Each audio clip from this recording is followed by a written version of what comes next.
안녕하세요. 구독자 여러분 반갑습니다. 주식톡입니다. 두산 에너빌리티 블록딜 이후에 여러 가지로 어려워지면서 고점 대비 하락폭이 커지고 있는데요. 오늘 반등 분위기를 만들어갈 수 있었는데 결국엔 또 지수, 수급, 환율이 발목을 잡았습니다. 2% 이상 초반에 반등을 보여주다가 다시 밀린 상황이라 아쉬움이 배로 느껴질 수가 있을 것 같은데 결국 61선까지 좀 밀리면서 19,000원을 이탈하고 말았습니다. 계속 기다리면 기술적인 반등이라도 좀 나와줄 것인지 추매를 해야 할 것인지 아니면 버텨야 할 것인지 좀 체크를 해보도록 하겠습니다. 구독과 좋아요 한 번씩 눌러주시고 소통하는 방송인 만큼 궁금한 점 있다면 댓글 달아주시면 되겠습니다.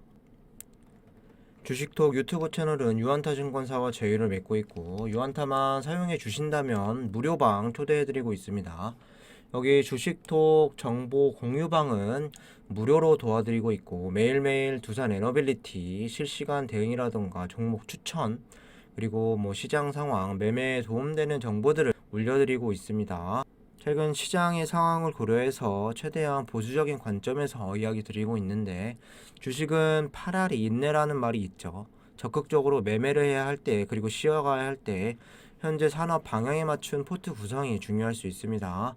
두산 에너빌리티 앞으로 좀 어떻게 진행을 해야 하는지 그리고 안정적으로 앞으로 수익 보고 싶으신 분들은 부담 갖지 마시고 무료 정보만 참여 요청해 주시면 되겠습니다. 유한타증권사만 사용하면 모든 게 무료다 설명을 드렸습니다.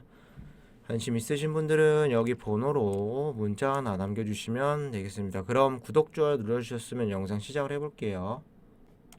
먼저 시장 분위기 살펴보도록 하겠습니다. 지난 금요일이죠. 미국장은 시장의 기대를 충족하는 고용지표에 대한 발표로 인해서 연준의 긴축에 대한 압력도 좀 낮아질 수 있는 분위기였으나 주식시장은 더 보수적으로 반응하면서 장 초반에 상승세를 반납하고 하락하면서 마감이 되었는데요.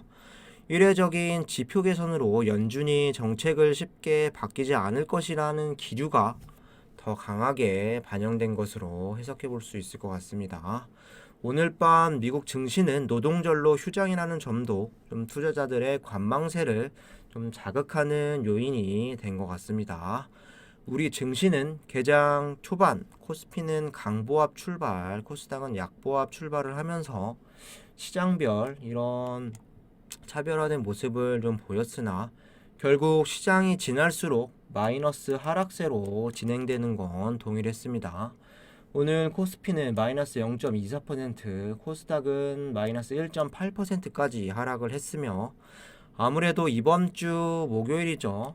선물 옵션 동시 만기일과 그리고 우리 시장은 뚜렷한 상승 모멘텀의 부재, 가장 큰 부담은 역시나 환율이 될 수 있을 것 같은데요.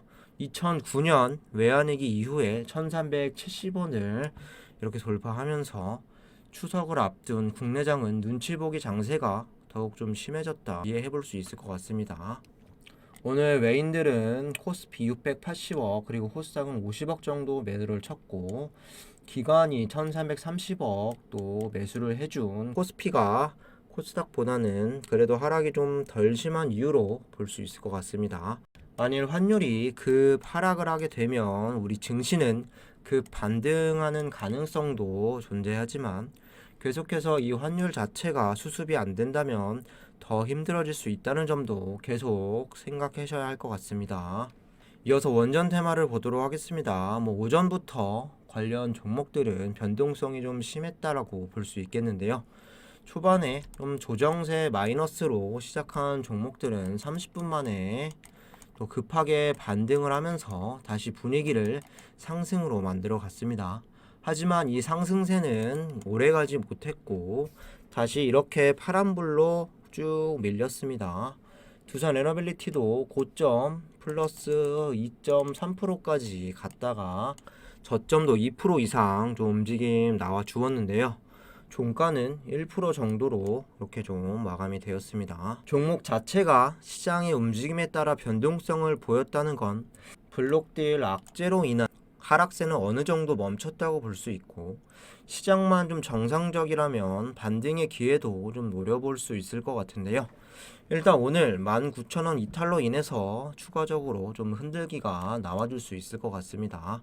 여전히 하락 추세를 잡지 못한 상황에서 빠르게 반등을 보여줄 수 없다면 더 이상 빠지지 않고 옆으로 횡보하는 부분도 좀 현재 상황에서는 차선택이 될 수 있을 것 같습니다. 블록딜 충격에 주가 하락도 그렇지만 안 좋게 변화된 부분도 존재하기 때문에 좀 이제는 지지하고 분위기 반전을 만들어가는 게 일단은 중요할 듯 싶습니다. 이어서 매매 동향 보도록 하겠습니다. 다시 매수세가 강해지고 있는 건 개인들 뿐이고 외인들은 오늘도 61만 주 이렇게 던졌습니다. 그나마 기관에서 금융투자 연기금이 17만 9천 주 매수를 해주면서 오늘 추가적인 이탈을 막아주었다 볼 수가 있겠습니다.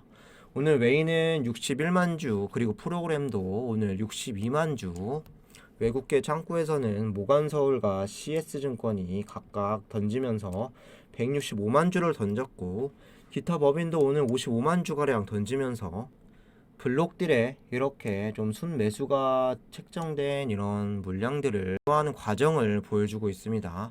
3일 동안 외인은 700만 주 이상 이렇게 좀 물량을 털어냈는데요. 더 쏟아내게 될지 아니면 버티고 이 정도로 좀 갈지에 따라서 좀 상황은 달라질 수도 있을 것 같습니다. 공매도 보시면 비율이 4.3%로 37만 9천 주 수량이 나왔고 외인들의 매도 물량이 계속 나오는 시점에서 4%, 7%, 또 4% 공매가 어느 정도 나오는 건 자연스럽게 받아들이시면 될 것 같습니다. 한 가지 특이한 점은 공매 잔고로 볼 수 있겠는데 8월 31일 기준이죠. 718만 주로 전일 기준에 비해서 1042만 주로 좀 감소세를 보여주었습니다. 블록들이 시장에 반영된 날 공매 잔고는 300만 주 이상 감소했고 또 외인과 개인, 기관은 큰 폭의 물량이 좀 찍혔는데 어떤 이해관계가 있었는지는 모르겠으나 일단 오늘 날짜까지 주가가 반등을 보여주고 있지 않기 때문에 공매 잔고는 좀 조금씩 다시 증가하지 않을까 예상을 해보도록 하겠습니다.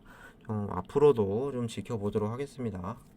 이어서 차트 흐름 살펴보도록 하겠습니다. 보합권 출발 이후에 고점이 19,550원까지 올라가기도 했지만 종가는 이렇게 윗꼬리가 길게 달린 음봉으로 마감이 되었습니다. 한 달 정도 상승세에서 좀 블록딜 이슈가 발표된 이후에 단 며칠 만에 급격하게 좀 하락을 했기 때문에 심적으로도 많이 흔들릴 수가 있을 것 같습니다. 금일은 충분히 초반에 이렇게 좀 상승 분위기를 반등 분위기를 만들어갈 수 있었는데요. 오늘은 굳이 좀 종목 탓을 하고 싶지는 않습니다. 여기 61선 지지를 하지 못하면서 19,000원을 깨게 됐는데 아직은 18,900원 가시권으로 내일부터 다시 회복을 하고 지지가 나온다면 문제는 없어 보입니다. 다만 그러지 못할 시에는 추가적인 하락세를 피할 수는 없을 것 같고 여기 18,000원대까지도 내려갈 가능성을 염두에 두시면서 좀 보셔야 할 것 같습니다. 주봉으로 보셔도 지난 8월달 추세 상단 구간을 돌파한 이후에 계속 좋은 흐름으로 갈 것 같았던 주가는 결국 여기까지 좀 내려왔고 만일 여기 다시 추세 상단을 뚫고 내려온다면 수렴 구간에서 지지를 하다가 상승으로 갈지 아니면 하락으로 갈지 지켜봐야 될 것 같고 만약 여기서 하락으로 간다면 제일 안 좋은 시나리오가 될 수 있을 것 같습니다. 이제는 정말 마지노선으로 여기는 좀 지켜나가는 게 중요할 수 있을 것 같습니다.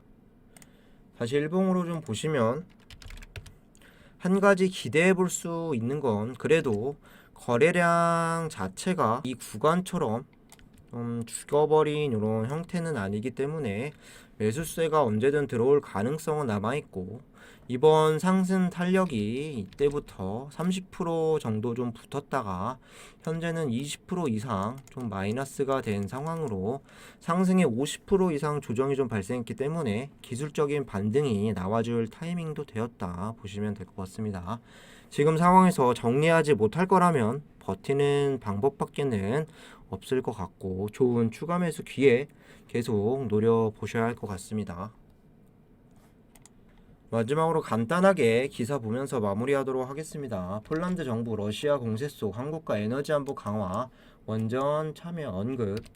폴란드 정부가 한국과 원자력 발전 등 에너지 분야 협력을 검토하고 있다고 밝혔다. 배경으로는 러시아의 계속되는 공세를 꼽았고 폴란드 원자력 발전 사업에 한국 기업 참여했다는 사실도 언급했다. 폴란드 총리실은 이날 한국 원전 도입 가능성을 묻는 미국의 소리 방송의 질문에 윤석열 대통령과 폴란드 총리가 지난달 30일 러시아의 계속되는 공세에 맞서 한국과 폴란드 경제협력, 에너지안보, 원자력 문제 등을 논의했다고 밝혔다. 앞서 한국 대통령실은 지난달 30일 윤 대통령과 또 모라비에츠키 대통령 통화에서 최근 에너지, 방산, 인프라와 같은 주요 경제안보 분야에서 활발히 이루어지고 있다는 점을 평가했다고 전했다. 양 정상은 특히 원전 분야의 양국 간 협력 증대 가능성에 주목하고 이를 실현하기 위해 양국 정부 차원의 지원을 더욱 강화시켜 나가기로 했다. 원전 사업과 관련해 우크라이나 전쟁으로 에너지 안보 위협을 피할 수 없으며 폴란드가 이 분야에서 결정적인 조치를 취하는 이유라고 밝혔고 그러면서 한수원이 폴란드의 원자력 건설 참여에 관심을 표명했다고 전했다. 한수원은 지난 4월 폴란드에 정식 원전 건설 사업 신청서를 제출했고 지난 6월 한국과 에너지 협력 업무 협약을 체결하고 원자력과 수소 등 에너지 전반 협력을 강화하고 주기적으로 양국 정부 간 협의를 해나가기로 했다.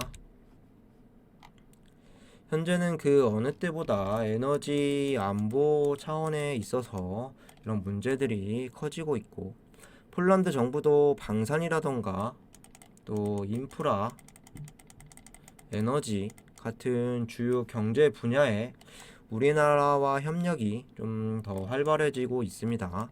한수원한테도 폴란드 원전 건설 참여하기를 바라고 있고 그 어느 때보다도 원전 수주 가능성에 대한 기대감은 높은 건 사실입니다. 폴란드뿐만 아니라 러시아 이슈로 인해서 EU 국가들이 에너지 위기가 좀 고조되고 있는데요. 원전을 포함해서 신재생, 석탄,